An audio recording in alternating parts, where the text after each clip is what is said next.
One time, 8B, you know 8B? Yes. Those are they are the matatus that operate at Jericho, Yeah. I think to Gikomba. So that day, he told me, "Come, we can do this job," and I was so happy about this. So I went from, I think it was from 2 to midnight. So I worked very hard, inviting the passengers in and even charging them. So by the end of that time, this guy, unashamedly, he gives me 20 shillings for all that hard work I'd done from 2 p.m. to midnight. 20 bob. 20 bob!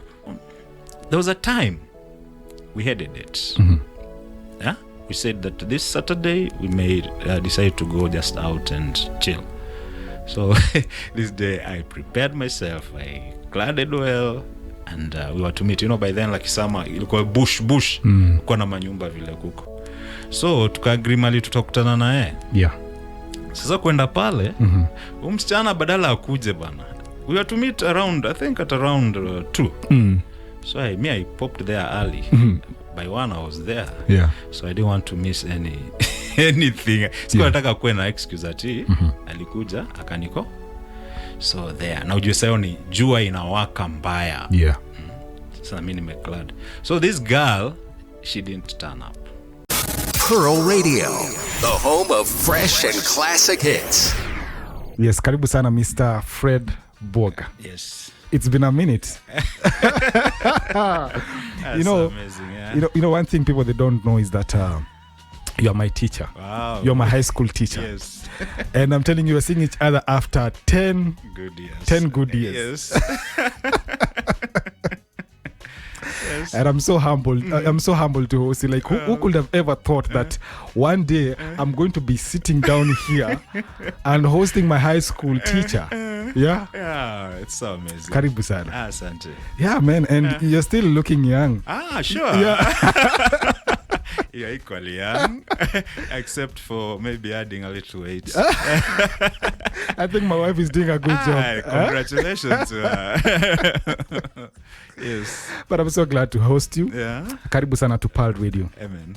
Yeah, so maybe for those who don't know you, who is Mr. Fred Buoga? Okay, I'm Mr. Frederick Omolo Buoga. I am a teacher, as you're saying. Yes. I'm also a pastor.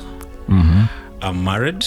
I'm married to a beautiful lady called Florence Ayeko Omolo. Wow. We have 2 lovely girls. One is called Esther Gweth Omolo. The other one is called Israel. Israel. Dolphin Awi Omolo. Wow. Yes. We have a namesake. Makiush is a lady. I just love I love the country Israel, and I love the name Israel. Wow. Yes. Wow. Funny thing, I'm Israel. Yeah. And we thank God. You know, I don't know. For me, actually, I will tell you maybe off mic how this name came to be, Yes. you know. But thank you so much for honoring even that particular name, because it's very, very powerful. Yes. It's very, very powerful. There's a story behind Yes, it, you know. is. I'm also a pastor. Yeah. I'm pastoring a church called God is Love Global Ministries. We are based in Lakisama. I'm working with a man of God called Reverend Richard Opondo. Yes. As my spiritual dad. And I think we're doing good. Wow. And I love God. I'm born again. Yes. And spirit-filled. Yeah. And I believe heaven destined. Wow. Wow. That is super awesome. Good. Even as we actually want to get to know you, maybe. Yes. Let me take you a little back, maybe your background. Yes. Where were you raised? Yeah. Me, I'm a Bontao. All my life, I've been born in Nairobi. I was born in Nairobi so many years ago in a place called Kariobangi. Kariobangi. Yeah, that's where I was raised up. Apparently, with my father. Apparently, I also come from Kariobangi. I don't know. Yes. Yes. With my dad, I was the firstborn in my family. The rest of my family members were up country with my mom. We're a family of 10. We have 7 girls and 3 boys. Though my parents are now deceased, but me, I got the privilege being the firstborn. I was raised with my dad. Yes. Under very hard, tough conditions. Yes. Total discipline, you know. Wow. Yeah. So that's how. And in fact, I've grown in Nairobi all through. They call me Bontao up country. Yeah, these guys are Jamawatao. My mother tongue, I struggle to speak it. Yeah, but because of age, at least, I've learned maybe some words and how to express myself. At least I can't say that I totally don't know my mother tongue. Yes. Okay. And like some of us, the Gen Zs, when you greet them with their vernacular language, they're like, that's not us. Yeah. We don't belong there.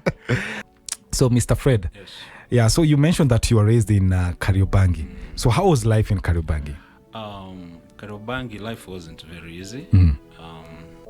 Especially now, being raised up with your father. My father was a bus conductor. My father was a bus conductor, the KBS conductor. So most of the time he was not at home. So it's like I also raised myself. Yeah, because of the shifts of their job, something like that. At times I could be left alone in the house. So I learned to wash my clothes very early. At I think age 6, I was already able to wash my clothes. Yes. And to cook my food and to mop the house and to do those what do we call it, the basic house routines. Yeah. And I think my father just decided, because I was the firstborn, yes, he had to raise me. And when now you are under your dad, things aren't very easy. True. Thorough punishment. I think maybe you could notice at times in school I was a bit strict with you guys. Yes. That's how I was brought up. Yeah, my father was thorough in discipline. He never joked. And now, yes, remember where we were raised, Kariobangi was not, it was not a very good place. It's a place where thugs were there. It was like a hard life, yes, you remember. So my father also noticed the environment and he said, if I'm not keen on this young boy, I will lose him.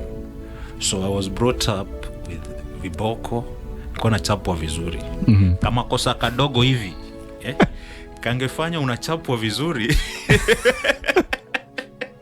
Mpaka unashangaa. Yeah. Alafu tena babangu alikuwa tena, now he was a bus conductor. Yes. And then we also had an uncle, he was called Thomas. He was also a bus driver, Kenya bus driver. So if it happened that my father retired, went for leave up country, I was transferred to my uncle's place, Mzee Tom. This one was also ile moto ya kuotea mbali.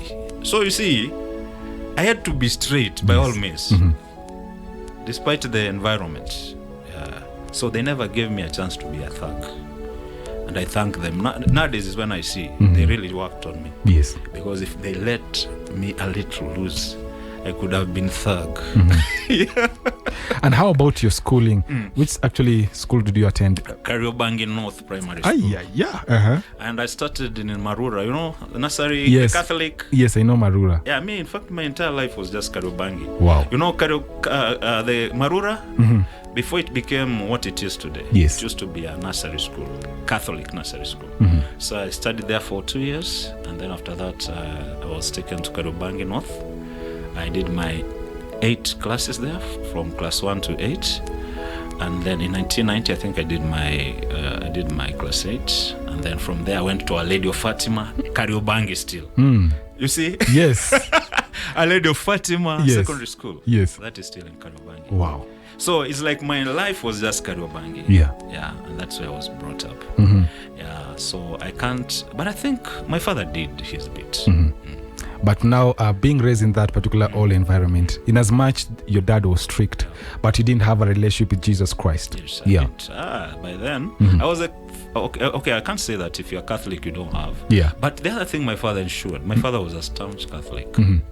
Or whatever he ensured was, I don't miss church. And that thing he has inculcated in me up to today. I've never missed church. My father could do this. He could go to church twice a year. That is 1st and 25th.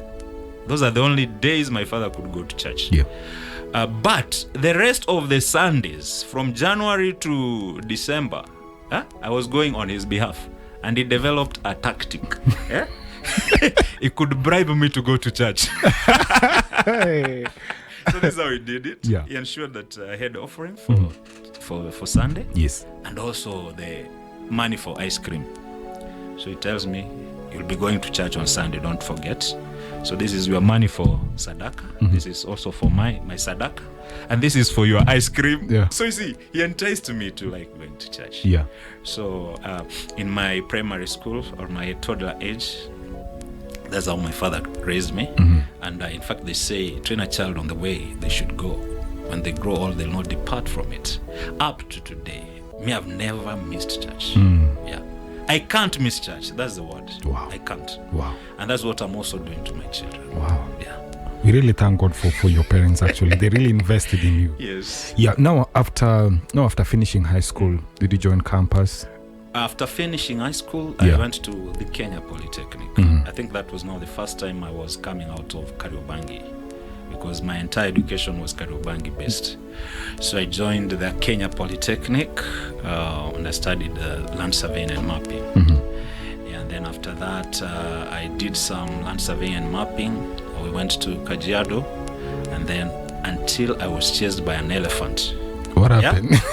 You know, now we are going to put this, what do we call them? The beacons. Yes. And you see now this guy, the surveyor, you know, I was an apprentice. I was being trained on job. And this guy told me to go, and he had spotted some place to put the beacon. And so I went there, I dug the hole. And when I was in the process of putting the beacon, an elephant emerged, my friends. I ran.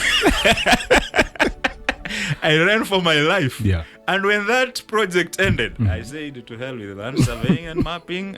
I can't risk my life again. And that's how I stopped. And now I changed profession.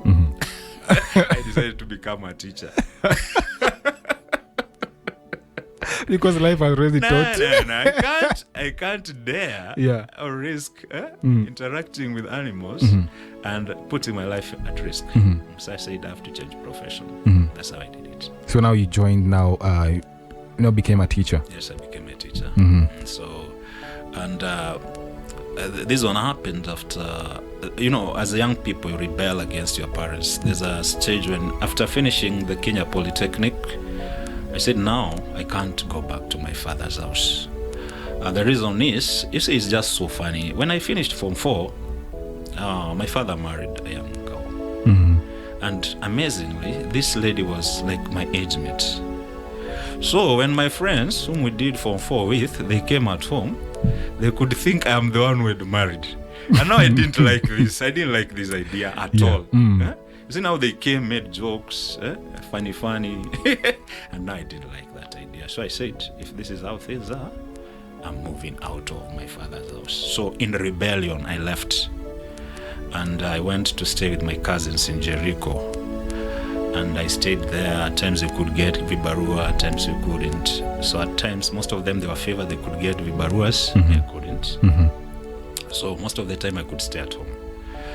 Now after staying at home, I realized also the going wasn't easy, because now these people, I think, they thought that they can't feed me, because now how can they be feeding me and I'm not working? To hustle. And then me, I remained behind. So I think they got fed up, and then they decided, we'll not be feeding this guy. Tutakuwa tunafunga cupboard.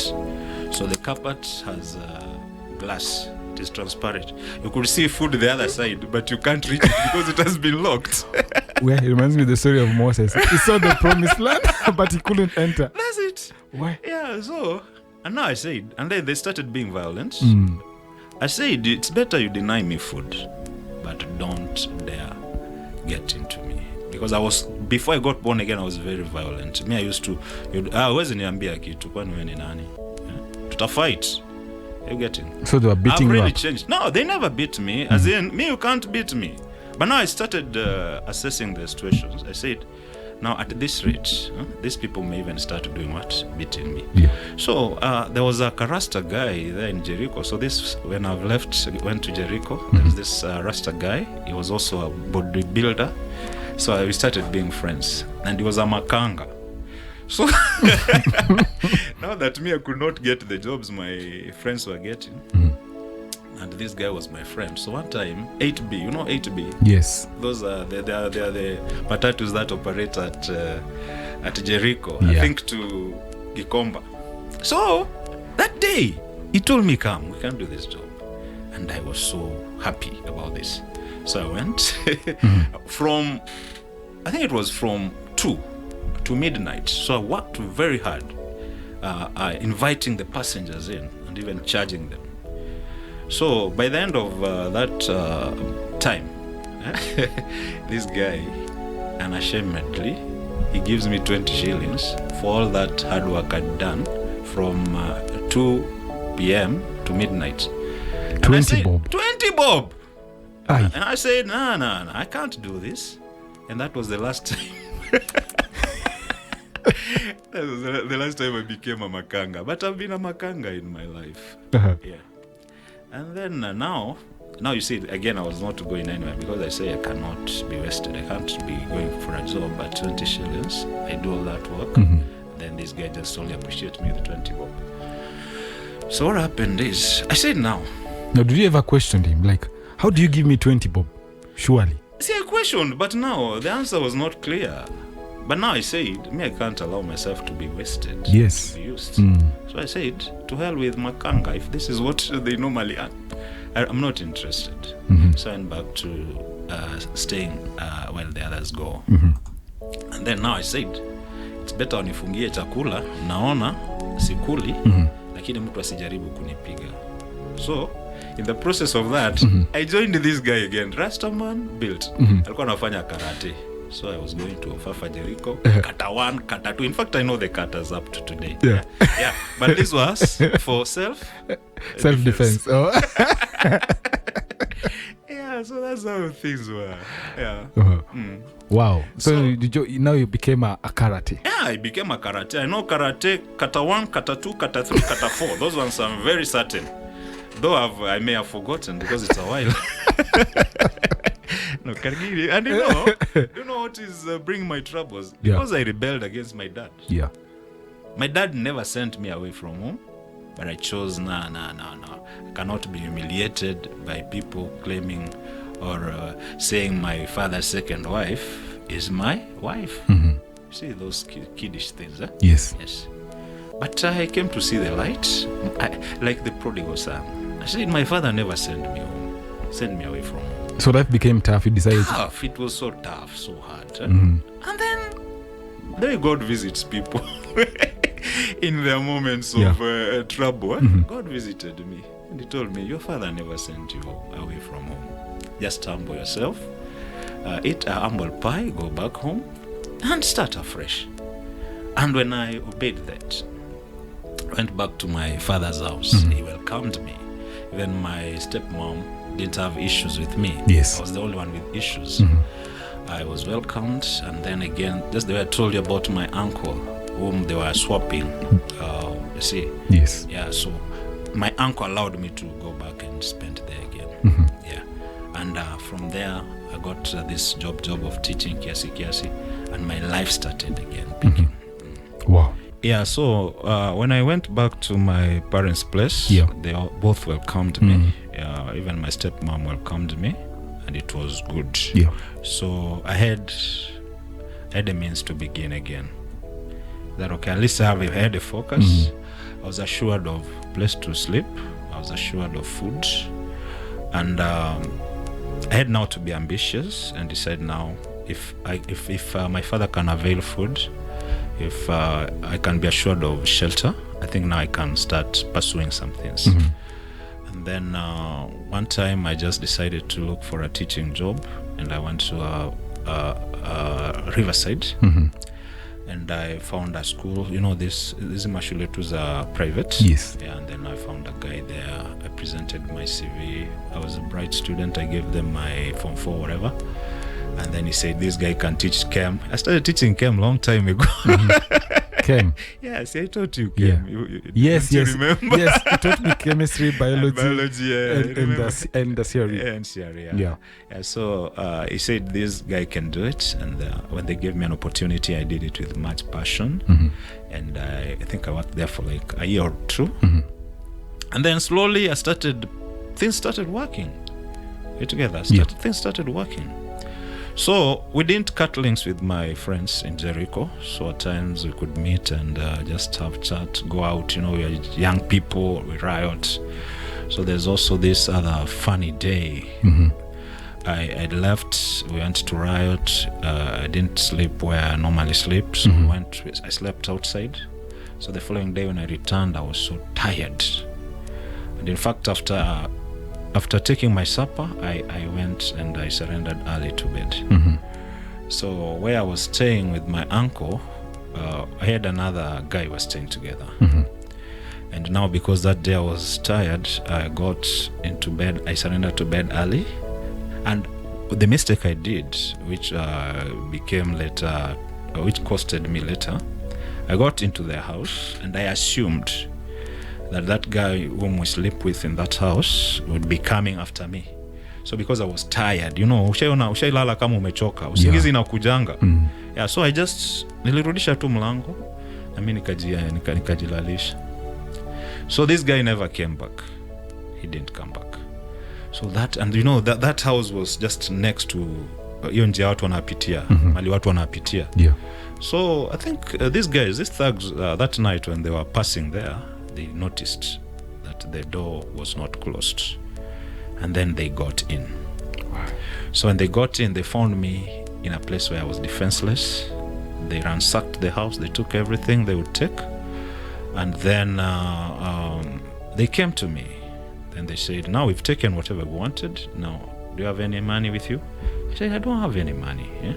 And one of these thugs just asked me, kwa nini una pesa? Kama una pesa ninakukata.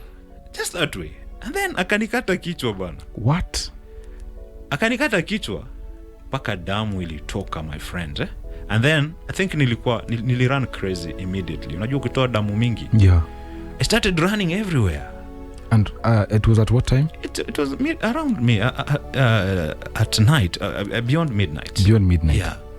So luckily, I think that day my father didn't go to work. So I ran everywhere. I think I raised some. I made some shouts. I cried. I made, what do you call it? I wailed. I think I attracted the attention of my neighbors, and then they took me to my father. Luckily, he was around that day. He had not gone to work. And then he took me to Kenyatta National Hospital. And then when we went there, walinikata ndio, lakini hawakunikata ile neza umia sana, unajua? Yeah. Walinikata tu ile kiasi. And then nikashonwa. And then luckily, by God's grace, after exactly 1 week, I was back on my foot. Wow. It was purely God. And you know, that is when I started seeing there's God is really playing some very significant roles in my life. Yeah. And I started also changing. I reduced my rioting as a young man. I started honoring God, recognizing that He has given me a second chance to live, because I was to die. And you see how things are playing out. If you have a relationship with your parents, I think these people are a blessing. It's only that as young people at times, we think they are old-fashioned, they shouldn't affect our lives. But you see, the step I made to go back to my father's place helped me. You're getting? Yeah, so after a week, I think I'd come back to my feet. And I recovered, though gradually. So if you look at my head, kuna kuanga na hizo kuna tu alama. Yes. Nimekatwa. Yeah, and that's how I got those marks. Wow. Yes. Indeed, they say behind every star there is a scar. There's a scar. Wow. Yes, so that's how it happened. And after I recovered again, I went back to school. I mean, I was a good teacher. I'm very proud of that. And I loved chemistry. And I also loved that part of chemistry where people dreaded mole concept. I could teach it with passion because I loved it. You know? Yeah. Now this teacher who gave me a job there, he liked me because of that. Yeah, I could teach it, and he was just so happy because the students started loving chemistry. Yeah, and then that is how I proceeded on. I started buying my own clothes and stuff, and now my life started coming back in order. Yeah, and then gradually another teacher called Silverbridge. I don't know whether you understood. There was a school in Kariadudu. Kariadudu, yes. Yeah. So there's another school in Kariadudu. This guy heard of my fame in teaching chemistry, and I said he's going to poach me. In fact, he came and he poached me. He was called Daniel Boya. Yeah, I think by then his school was the best. Yeah, the way he had made his school, it looked so attractive. And so when he poached me there, that's where now I started doing teaching seriously. Seriously. Yeah, he was so happy about that. And then one time, a cousin of mine invited me to a wedding. To a wedding. Yeah. You know, before that I was just a staunch Catholic. Yeah, following after my father's foot. Yeah. So one time I was a bit smart, organized. I could put on lovely clothes because I could buy them by my own money. And I could go for the clothes I want. I could go for the clothes that I want. Yeah. So I had half court. Yeah. I remember that time when this guy invited me to this wedding. Nilidress ile to kill, unajua. And up to today, I've never, in my wardrobe, you can't miss a half coat. I mean, nazipenda. The three-piece. The three-piece. I think you could see, even in during your time, you could spot me with some. Yes. So it happened that one time, this guy, it's a cousin of mine. He was there was a SEK Lakisama. So he told me there'll be a wedding. Can you just come and let's just pass time there? So I went there, and believe it or not, I saw a woman I've never seen in my life. Wow. She was beautiful. I think she was a Taita girl.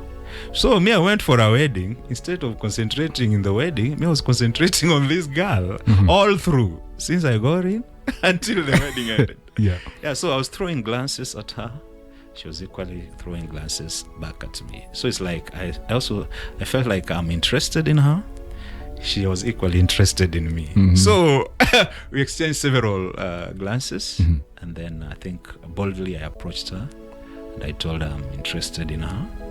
And then by the end of the day, when the wedding ended, I think we exchanged some numbers. But by then we didn't have phones. Yeah, we didn't have phones. This is just the way we exchanged, and we decided that maybe we can be friends. Yeah. So me, I was staying in Kariobangi. Now my presence in Lakisama was so frequent because of this lady. Yeah, so I was always common there. And in fact, this one also made me to look for another job, teaching job. There's another school there again. Now, close to this girl. You want to be close to this girl. Mapenzi wewe. Yeah. So, and she was aware that I was working there. Yeah. So we became very close. So there was a time we had a date. Yeah. We said that this Saturday we decided to go just out and chill. So this day I prepared myself. I cladded well. And we were to meet, by then Lakisama ilikuwa bush kwa na manyumba vile kuko. So tukaagree mali tutakutana naye. Yeah. Sasa kwenda pale, msichana badala akuje bana. We were to meet around, I think at around 2. So I popped there early. By 1 I was there. Yeah. So I didn't want to miss anything. Sikuwa nataka kuwe na excuse ati alikuja akaniko. So there. Na ujue sayo ni jua inawaka mbaya. Yeah. Sasa mimi nimeclad. So this girl, she didn't turn up. Na mimi nimechomeka na jua. I think I was there from 1 to around 3. So 2 good hours za kuchomeka na jua. Being hopeful that atakuja. Sasa sinishaboeka. Yeah. Hakukuja. Wow. Alafu by good, I think God was just doing his things. I think my day for getting born again ilikuwa imefika. Yeah. So ndio hiyo nikasikia nice music from Kasarani. Unajua Lakisama na Kasarani, they're very close. Yes. I heard wonderful music. So nikasema, now that this lady have disappointed me, she didn't turn up for our date. Yes. Let me go to Kasarani and listen to some music. Yeah. And just pass time and then go back home to Karioba. Kariobangi. So I went there. I found music. It was youth extreme concert. It was called an extreme concert. I don't know, it was organized by Lighthouse, some people like that. Lighthouse. Yeah, Lighthouse Church. Yeah, Lighthouse Church. Apparently I was from Lighthouse as well. Sure. Yeah, so they used to organize a youth concert called Extreme. Yes. So mimi na hizi mashida zangu na ma injuries, mimi nikaenda huko and I enjoyed my moment. So my aim ilikuwa tu kujibamba. There it was kujibamba na kutoa stress. So day one, I achieved everything. They preached, me I said, mimi sikukuja hapa kufanya nini kuokoka. That was not my idea of coming here. So sikaisha kila kitu, watu wakaita altar call, I never responded. Me baada everything kuisha, mimi nikarudi Kariobangi. But sasa unajua ilikuwa inaisha the following day. So I said what I saw was so nice. Badala tena sijui nini kuwa na makasiriko mingi juu ya sijui nini date imebounce. So tutakutana naye next week. Because I'll still make nimtafute. So nikarudi the following day. Nimejichapa tu vizuri. Sasa ni mayut. Unaona mmekutana sasa. So unajua mayut, Siko bado ni kwa youth, tukaimba Okelia Moko. I don't know if you can remember those songs. Okelia Moko. Okelia Moko. Okelia. Taya magari. Though it's not taya magari, but tuko tunasema hivyo. We corrupt it. Taya Mwadhani. Is it Taya Mwadhani or Taya Magari? Taya Mwadhani. Taya Magari. That's the time when we had Akina Henry Mutuko. Yes, Akina Mbuvi. Akina Mbuvi. Yeah, you see. So me enjoyed every bit. And was it Poxy Pressure? Was he singing Christian? Those are the times. Poxy Pressure, do you know him? Poxy? Maybe Pressure, I think he's deceased. Yeah, those were their time, and those are the times when you just. So the following day I went back to Kasarani. I enjoyed every bit of everything. Are you getting? Yes. So a preacher, a youthful preacher, was the one ministering that day, and he preached. And I don't know, I was like, did this guy see me in a bouncing date? Because when he rose to preach, he was speaking everything about me. And then you gonna connect na hiyo bouncing date, unajua? Kila kitu anasema tu, mimi najiona kwa hiyo message. Najiona kwa hiyo message yake. Sasa ikafika time ya anaita altar call. Mimi nikasema hapana. Ile tu jana nilisema, mimi sikukuja hapa kuokoka. Kwa hivyo hii mambo ya kuokoka na. Aka insist, akaita. Gradually nikaona mguu yangu moja inaenda mbele na irudisha nyuma. Inaenda mbele na irudisha nyuma. Ingine pia ikaanza kufollow the same. Narudisha hii ingine inaanza. 96.9 FM Pearl Radio.